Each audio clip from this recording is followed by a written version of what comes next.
Iran की जमीन, America का ऑपरेशन। दो पायलट को बचाने की जंग। स्पेशल फोर्सेस के ऑपरेशन की पूरी क्रोनोलॉजी।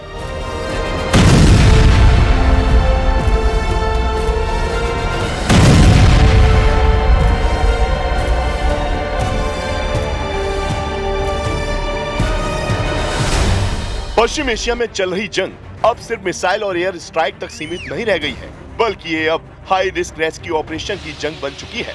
3 अप्रैल को F-15E स्ट्राइक ईगल के गिराए जाने के बाद हालात और ज्यादा गंभीर हो गए। 2 क्रू मेंबर दुश्मन के इलाके में थे, एक को तुरंत बचा लिया गया, लेकिन दूसरा पायलट ईरान की जमीन पर फंसा रह गया। इसी एक पल ने पूरे युद्ध का रुख बदल दिया, क्योंकि अब यह सिर्फ एक जैक का मामला नहीं था, बल्कि अमेरिका की प्रतिष्ठा, सैन्य ताकत और अपने सैनिक को हर हाल में वापस लाने की नीति की परीक्षा बन चुका था। यही वजह रही कि पहले पायलट को बचाए जाने की खबर बाहर नहीं आने दी गई, क्योंकि दूसरे पायलट को बचाए जाने का मिशन अधूरा था।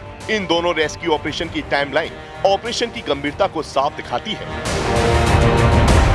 3 अप्रैल ईरान ने F-15E जेट को मार गिराने का दावा किया।